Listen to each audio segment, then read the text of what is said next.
Everyone, welcome to today's webinar, Simplifying Workers' Compensation Premium Calculation for Small Employers in New South Wales. My name is David Huxley from icare's mobile engagement team, and I'm coming to you from the far north coast of New South Wales where I live. I'm on Bundjalung country, and I pay my respects to the elders, people and ancestors of this country where I live. I'd also like to pay my respects to the traditional custodians on the various lands which we all work today, and any Aboriginal and Torres Strait Islander people participating in this webinar. Look, today's webinar is especially tailored for New South Wales small businesses, and hopefully by the end of the session, you'll have a better understanding of the premium calculation and policy renewal process a little better, including the wage declaration and what's required there. And hopefully we can find some ways to help you access different incentives and maybe some discounts that are available for small employers. Now, with nearly 1,000 registrations for the morning session, everyone's camera and mic should be disabled, so there shouldn't be any interruptions throughout the session.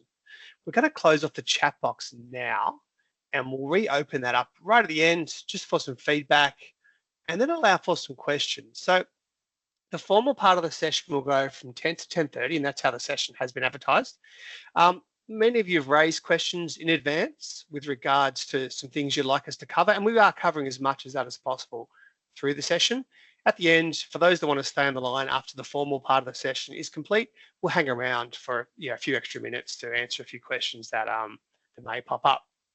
Look, the final bit of housekeeping is that the session is being recorded and will be made available on our webpage in approximately 2 to 3 weeks' time. And any brokers, any insurance brokers that are attending, we'll provide you with the CPD code right at the end of the session, so you can claim those CPD points. Now time to introduce my special guest today, subject matter expert, Mr. Craig McBride, who is the manager of Premium Services. And he's been working in the scheme for a long, long time, since 1993, Craig. I think that's about 30 odd years now, 31 years. And look, like myself, Craig's a pretty keen surfer. And with the waves pumping on the Central Coast all week long, he's done pretty well to get out of the wetsuit and get off the Big Barren and, join me this morning. How are you, Craig? A bit nippy down your way? Very cold down here this morning, Dave. About 3 degrees, I think they said it was. Yeah. 3 degrees. Jeez. I thought I was doing a tough at 10. Yeah.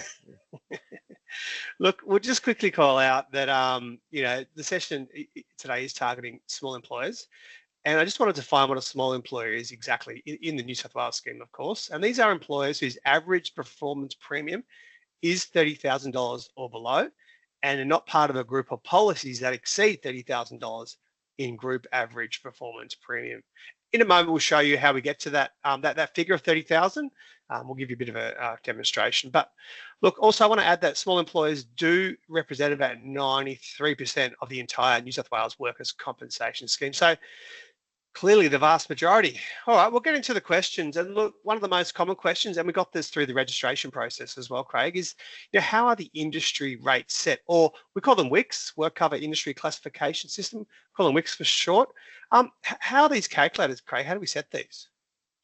We assess our rates every year as part of our price filing that we submit to CIRA, the regulator, and we have to submit that filing every year and say this is where we think the rates should sit, and they review it and agree or don't reject our filing. So our actuaries look at the last 5 years, and there's 538 weeks approximately.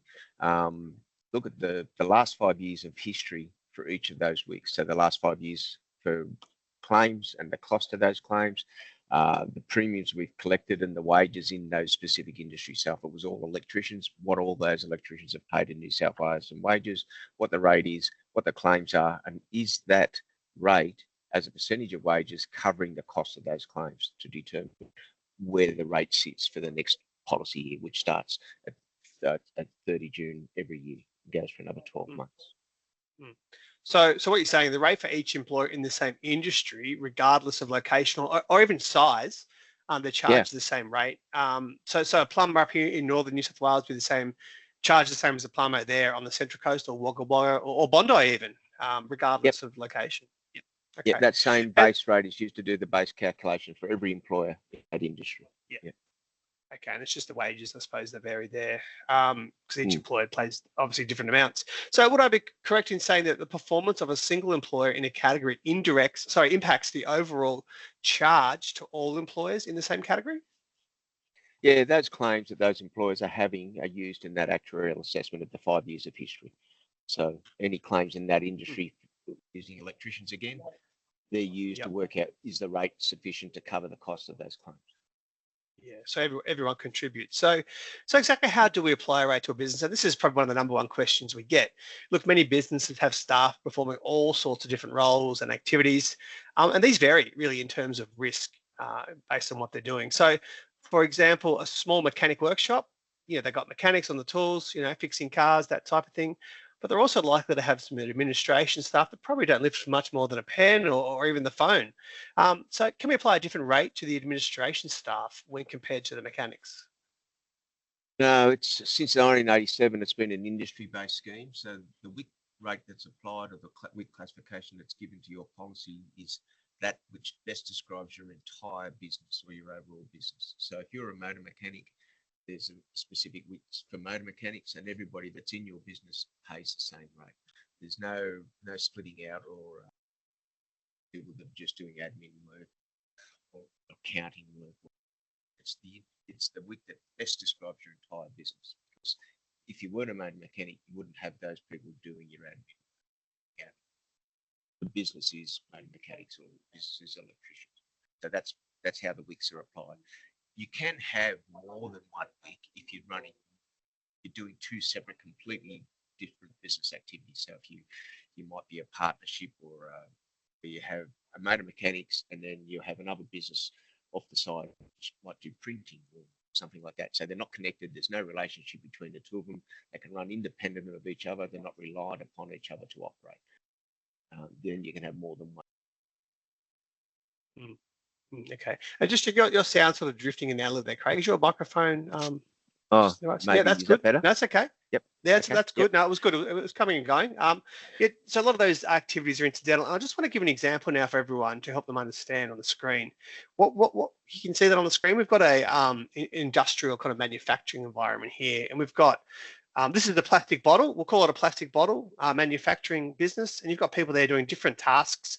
You've got guys in blue collar shirts, marketing or admin staff, a couple of guys on the floor in high vis, cleaners and warehouse staff. And when we look at this business in terms of applying an industry rate, we would say, why does this business exist? And this business exists to produce or create, manufacture plastic bottles. And that is the rate that is charged against all the wages, for this business here. So what we'll do is we'll move on, Craig. Now that we've looked at how we do apply the rate, we'll give a basic example of how we apply a premium. And on the screen there, we've got Rick, and Rick owns a restaurant, Rick's Restaurant. And the way we calculate Rick's premium is look at his wage bill. So that's $1 million, just by way of example, nice round number. Look, the WIC rate currently for cafes and restaurants all around New South Wales is set at 2%, and that's through to 30 June, at which these rates are reviewed. So right now it's currently 2%. So the average performance premium for Rick in this example is $20,000. So Rick is a small employer because he's less than that $30,000 figure.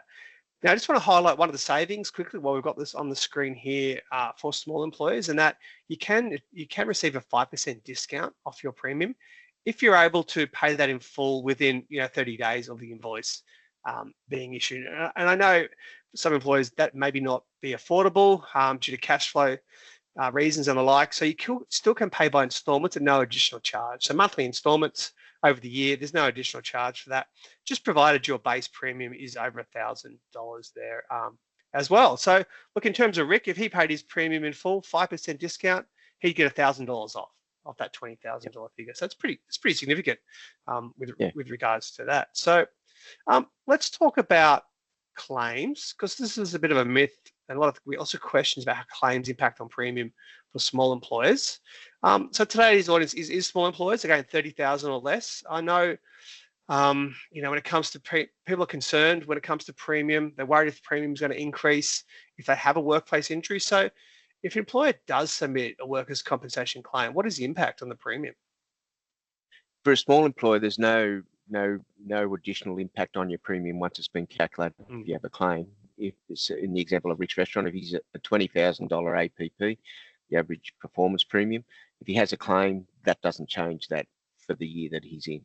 That claim will be looked at when they assess the rate for next year for everybody that's running a cafe or restaurant, but it doesn't have a further impact on Rick's premium as a small employer. It's just his premium is still based on his wages times his rate plus the other loadings or deductions that he might get, the 5% discount or his safe employer reward. So there's no direct impact on his premium as a result of having a claim. He could have one claim, he could have 10 claims. It doesn't matter. If his APP is below 30,000, there's no further change to that premium. Look, it's a really important point, Craig, and so many employers just don't understand. And over time, I've met with many employers that just don't report these claims through a fear of a hike, a premium hike, or a fine, or maybe they just don't know what to do, really. And look, if claims don't get reported, it can result in lots of different consequences. First of all, it's against the legislation. You have a requirement, an obligation to report claims. Look, the worker may not get the medical attention that they need as soon as they possibly could. Their injury could actually get worse then. The worker may have to pay for out-of-pocket costs, medical costs, which is covered. The worker may have to use their annual leave or sick leave when they shouldn't. Can actually result in, I've seen this many times, relationship breakdown between the worker and the employer due to that sort of lack of support, which can then also result in cultural issues within the workplace. So look, just to reinforce that point, Craig, it's pretty important. If you are a small employer, there's no direct premium impacts from reporting a claim. And importantly, by reporting a claim quicker, it allows for treatment to commence sooner, the worker to recover quicker and return to work planning. But Craig, I'll just note, there is an excess that could be applicable. Do you want to explain when this would be the case? Well, again, it sort of runs off the back of what you just said, Dave, that if you report the claim within 5 days of becoming aware of the claim, you don't have to pay your excess either. So that's one of the other incentives for reporting your claims, in a timely fashion once you become aware that there has been a claim. And as you said, with those small employers where there might only be 5 or 10 people working there, they're all working close together. It's best that you're getting treatment and you're getting people fixed and back to work as soon as you possibly can. So you don't delay that treatment. Yeah, look, the 5 days is a pretty good rule. And look, recently, we were 2 weeks ago, actually, we're in Coffs Harbour running, and Port Macquarie running a small employer session. And I just recalling one of the stats there, Craig. So the average days off for a claim reported outside of 5 days for the Coffs Harbour area was in excess of 50 days longer per claim. So you report a claim within 5 days in Coffs Harbour and you're going to save 50 days. That's 50 days of productivity impacting on a business. So it's pretty significant, especially for a small business that, like you say, may only have a handful of staff that actually work there. To lose 10, 20% of staff for an additional 50 days is significant. So look, yet another reason to report a claim. Report a claim as soon as possible, which brings us to the next discount for small employers, for those who may have a pretty good claims history, claims record, the Safe Employer Reward. I'll bring that up, which is kind of like a no-claim bonus, isn't it, Craig? So do you want to explain who's eligible? How do you get the Safe Employer Reward? You can get that. So for small employers, you have what we call Safe Employer Reward, the SER. If you don't have any, and you have to have had 3 years worth of policy history leading into your renewal, and if you haven't had, you could have had a claim, but the claim didn't involve payment of any weekly benefits. So the person might have had a sprain or a cut that just had medical treatment and they never lost any time off work. So they didn't get any weekly benefits paid. That claim won't impact on your Safe Employer Reward. But if you've had a claim where someone was off work for say 5 days or 2 days, that will affect your SER and you won't be eligible for the SER for the next renewal. But as long as you have no claims that have any weekly benefits paid, so time lost claims basically is the general reference, you won't lose your SER.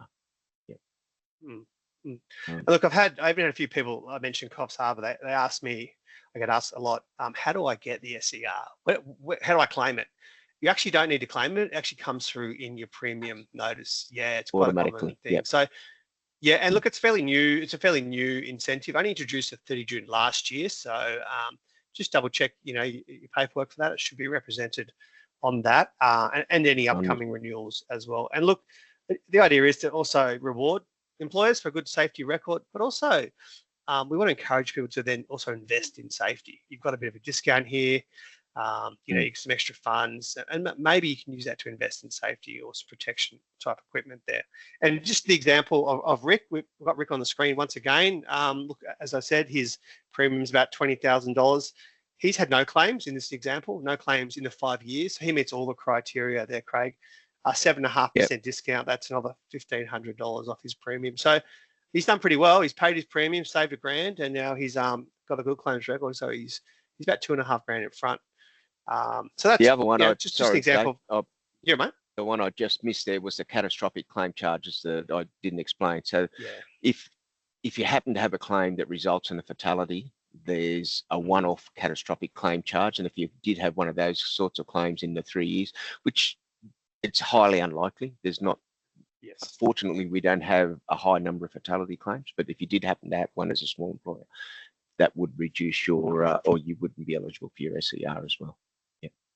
Yeah, and thankfully, I mean, we hope obviously no one has any of those type of experience that type of claim. So we're just going to move on now to another topic, which is a little more complicated, and we do get lots of questions about this, you know, through the registration process. People that may employ subcontractors or contractors, because sometimes a contractor, you know, could be who you think is a contractor. They could be deemed a worker in the New South Wales scheme as per the legislation. So what this means is that some contractors may be covered under the policy, even if they're a sole trader, even if they have their own ABN number. And we had questions about the 80-20 rule and all these types of things as well, Craig, which we don't really recognise here in the New South Wales scheme. But so if you do have a subcontractor that could be a deemed worker, you're going to need to also declare them, you know, on your policy and pay premium. So look, it isn't always clear cut. It's not always black and white or straightforward. Do you want to explain when a subby just might be a deemed worker and probably the difference between a true contractor? And are there any tests or rules that we could apply? There's a worker status ruling tool on the CIRA website, which is CIRA is our regulator, the State Insurance Regulatory Authority. But in general, a worker is more likely, even if they may have an ABN, but they come and they're directed by the employer. You tell them what work they've got to do, when they have to do it, and how they have to do it. And they're actually required to do the work. So if I engage you to do the work, David, and I said, I want you to do this, and it'll be from here to here. You do it. You don't get engaged somebody else to do it. You're paid on a time basis, like I'll pay you so much per day or so much per hour. I provide all the tools and the material that you'll need to do the work. You pretty much might only work for me 12 months of the year. A contractor, though, would be someone who's more inclined to come in and quote or provide a quote to a job. I'll say, can you give me a quote to do this, David? You know, I need it done, and it has to be done before the end of next month. So you could do it any time you like to do it, as long as it's finished before the end of next month. And you'll give me a quote that you can make money on or lose money on. You can employ other people to do the work. You can sublet the work to somebody else. You bring your own tools and your own materials to do the work. And you're virtually carrying on a business in your own right. You're advertising. So you're working not only for me, at the same time, you might have a job for me. You'll come and work on Monday, and then the next 2 days you'll go and work somewhere else while I'm doing something else, and then you'll come in and finish off another job on Thursday, or send your apprentice or one of your other workers in to finish the job off on the Friday. So it's more that sort of arrangement. They're more likely to be a contractor. You can make a profit over and above. You're quoting on it. You're issuing invoices. You're providing your own material and goods, tools, and you've got other staff that you might sublet or get to do the work, or you just have engage somebody else to do the work instead of you do it yourself. And you do it under your own direction and own time and your own way that you want to do it, as opposed to an employer who would be saying, that's not how it's getting done. I want you to do it like this. This is how you'll do it.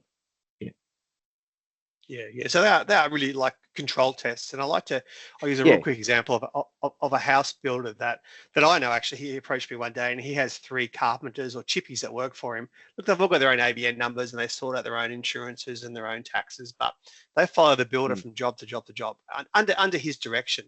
But like any other job site, Craig, or building construction site, they do have maybe other trades that come and go, plumbers, electricians, you name it. They come and go. And they have probably their own staff, they advertise, and they go from job to job to job. So it's likely that those carpenters I referenced a moment ago would be deemed workers, even though they've got an ABN number of the builder, most likely to be deemed workers, even though they're subcontractors. Whereas, you know, the other trades, because they've got their own staff and they do their own thing, they're in control, and they go around and work for other builders, they're more likely to be true contractors. So you don't need to look after them. Just got to make sure they've got a policy in place, don't you? Get a copy of their certificate of currency as that protection. If you're engaging someone on that capacity, and especially if they have apprentices or other workers working for them, you want to make sure that they have got a policy to cover all those people as well. And that's just another test that shows that they aren't your worker, they're a contractor, because they actually have their own workers' comp policy and they're paying other people to do the work and covering them under their own policy. Exactly right. So if in doubt, just check with the subcontractor that they've got a certificate of capacity to confirm there's a policy in place. I'm just going to refer to the wages definition manual, so after today's webinar, everyone's going to have an email with various links to various resources and things that we're talking about today, as well as a copy of the slides. Everyone's going to get a copy of these slides, in case you're wondering. In the wages definition manual, a lot of these more complicated areas are covered off really simply. Things like contractors, working directors. We've got lots of questions about when is a director a deemed worker, what do we need to declare, that type of thing. Family trust, but as well as all the things that you need to declare in your wage declaration, which is an important process. And we're actually going to move on to that now, the wage declaration process. Look, we get lots of questions about the renewal, the wage declaration process, again through the registration for today's session. A few people have experienced a few difficulties. They're not really sure what to do. So maybe run us through the policy renewal process, Craig, and what employers can do to make this as seamless as possible. Yeah, so let's use 30 June as the example, which is coming up in only 11 days. So we've already sent out, especially for all small employers, we'll send you out your pre-renewal documentation, usually at least 45 days prior to the 30th of June, to say, here's all the details for your policy. It's about to renew 30 June 2024. Here's your WIC. This is your wages that we're going to use. This is what your premium will be. You can review this at that time to say, well, we're using an estimate of wages, let's just say for your cafe example, $1 million. So when the employee gets all that documentation roughly 6 weeks before renewal, they can look at it and say, yeah, that's about right. It was about $1 million so far this year. I'm tracking on $1 million.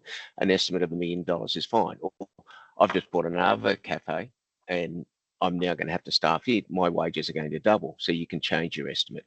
Or I've sold the cafe, or I'm only running the cafe over a weekend now. I'm not working from, I don't work on the slow days, Tuesday, Wednesday, Thursday. I only run Friday, Saturday, Sunday, Monday. My wages won't be $1 million. I can change those wages, and you can do that. In addition to that, you'll get your certificate of currency, which will say you have a policy, you are insured. If anybody asks, you may be asked to produce that to prove that you do have workers' comp insurance. You'll also get your actual wage declaration details, where you can go online at the end of 30 June and submit your actual wages for the period that's just finished.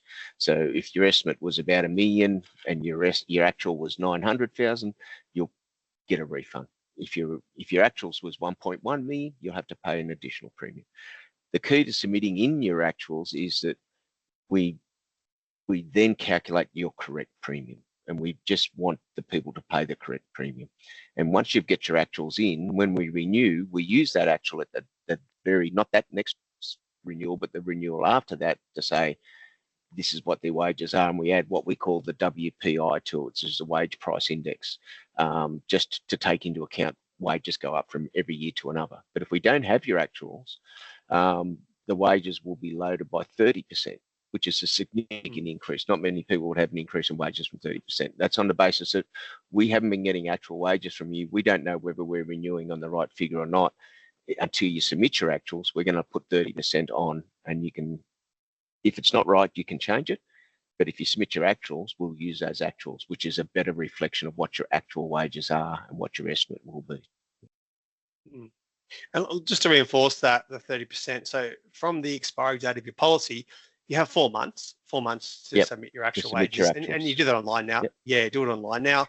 I'll just add, for those people, you have an obligation to declare your wages, so the right premiums are being charged, etc. Now, if you're not, there could be that 30% loading onto future renewal premiums. So for those employees out there that maybe rely on their bookkeeper or accountant to submit their actual wages or assist with them, just follow them up, make sure they are actually submitting them, because it could result in future premiums again going up. But we'll just move on, because we do get lots of questions about this, and like I said, you now do it online, and some people aren't sure if it's gone through correctly or not. So you might get a message when you do that. Mm-hmm. So again, you can ring the underwriting team. The number's on the screen, 134422, just to make sure, if you're not sure if it's gone through, or your questions about that, about that process of wage declaration. So the last point I want to make about this is that sometimes employers receive a credit because their wages are maybe less than what the policy was renewed on. And sometimes this can be a point of confusion for employers. So the way it works, if you do get a credit and you have an upcoming premium due and payable, that credit will be offset against that upcoming, say, renewal premium. If nothing is due, the employer should receive a refund within a few days by electronic funds transfer, EFT.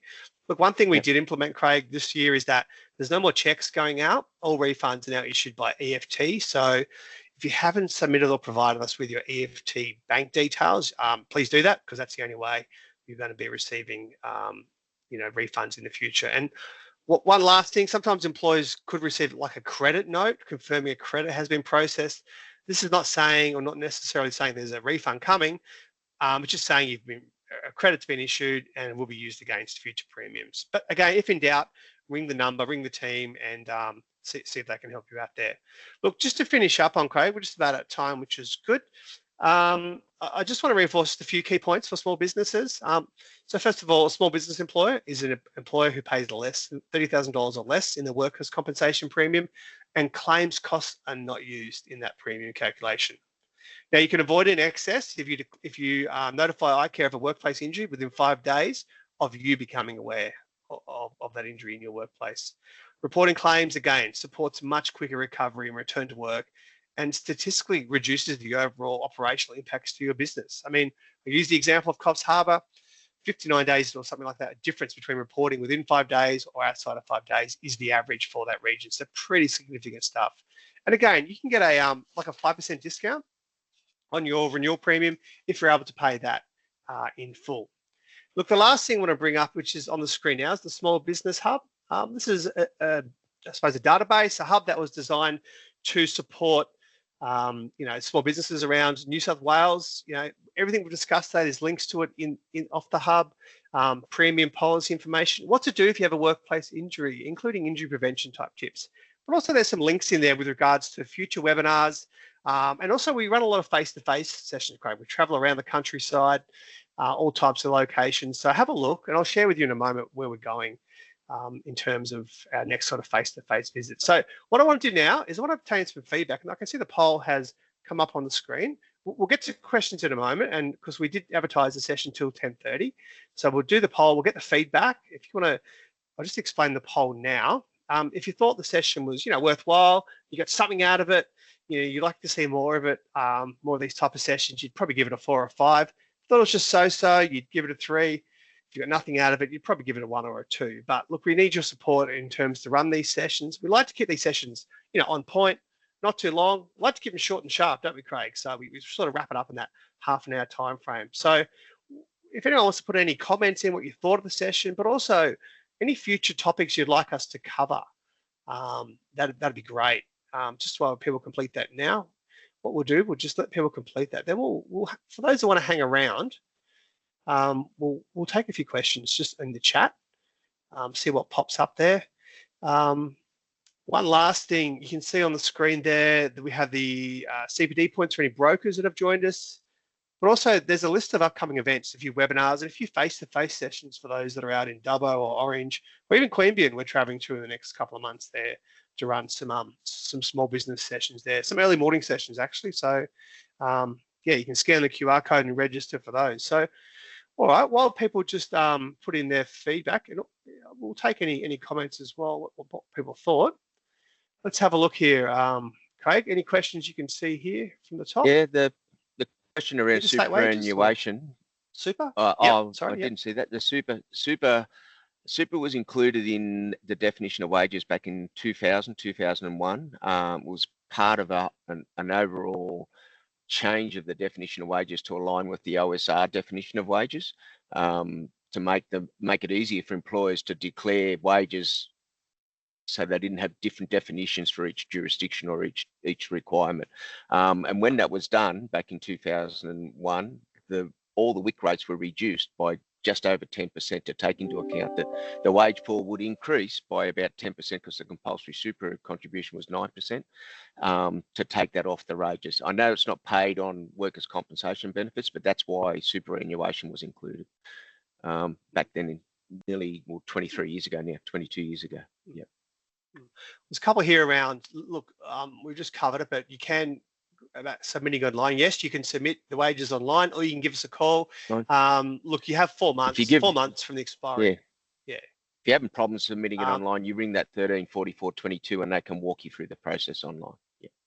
That's right, and you have 4 months to do that. Look, a few questions about interstate workers I'm seeing here. People may be crossing the border.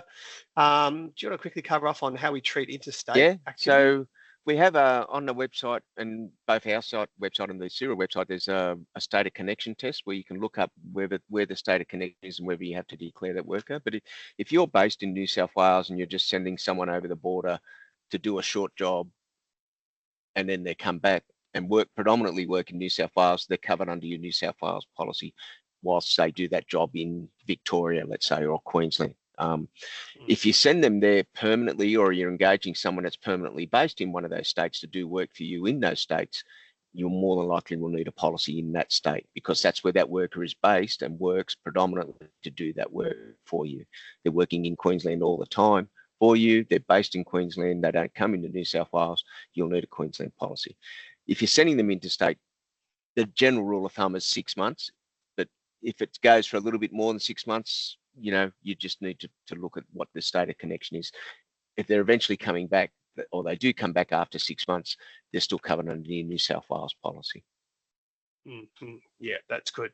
Lots of questions around head offices and interstate sort of work there. Directors' fees. Look, questions around working directors and the like. We're going to send you the wage definition manual. We kind of need to look at each individual circumstance on its own merits, don't we, Craig, before we decide what's included and what isn't included, depending on how they're working, the type of work they do, and how they're getting paid as well. So it's not a real straightforward answer. And the definition manual will have a lot of the stuff around the treatment of FBT as well. Yeah.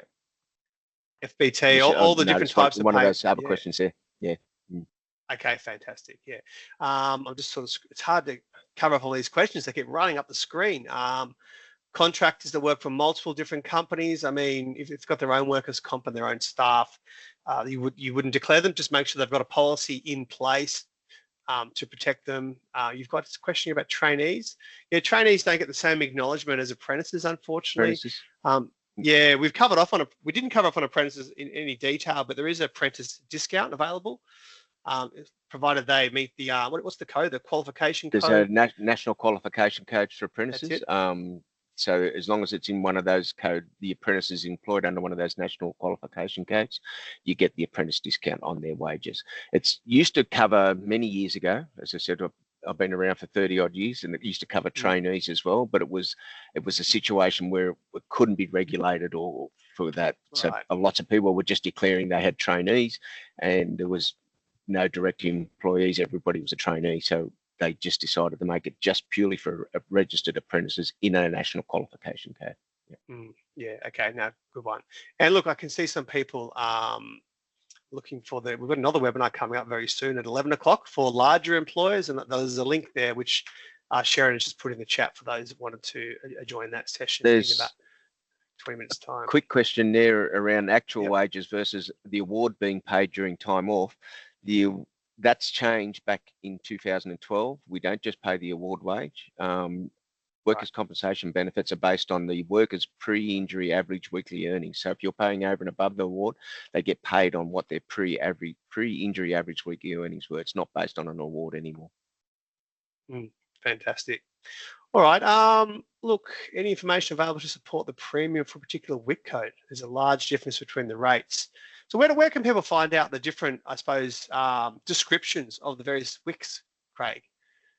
There's we have it's on our system, the WIC system, and it's also on the CIRA website, which has the list of all the WICs, and it's generally referred to as Table B, and it has all those WIC application rules when I was talking about what activities are considered incidental to the overall business, such as sales, administration, marketing, etc. And then there's a list of the WICs and the descriptor that falls under that WICs, and it'll say these activities are included and these activities are specifically excluded and are under another WIC. So that's the reference is you can, if you look up WIC table or Table B, if you searched our website, you'll get access to that table, which has all the WICs in it. And the other way to get there is everyone's going to get, like I said, an email with the various things we've talked about. You'll get a link there to the Small Business Hub, which I showed a moment ago on the screen. And via that Small Business Hub, there's little shortcuts to all different pieces of information, policy, premium claims, whatever it is that you might need. It's a bit of a one-stop shop, Craig. So, all right. Well, look, a few people are asking about the large employer session, which is on in about 25 minutes. Just send a quick email through there. And we won't have to wrap it up there, Craig. We'll also, as I mentioned, everyone will get an email with the slides or a lot of the links to the different bits and pieces that we've mentioned. If anything has anything urgent and outstanding, look, I'll just say, just respond to that email and we'll get someone to get in contact with you with any sort of outstanding questions that you have. But look, our policy team, 134422, the number was on the slides, can help you out with lots of those different matters. Look, there's also a chat function available as well with our underwriting team, which you'll get access to by that email. So, look, I really appreciate your time again, Craig. We do have another webinar, as you said, in about 20 minutes' time. Time to go freshen up. And, I'll see you then. Thanks for joining us, everyone. Okay. See you, Dave. Thank you.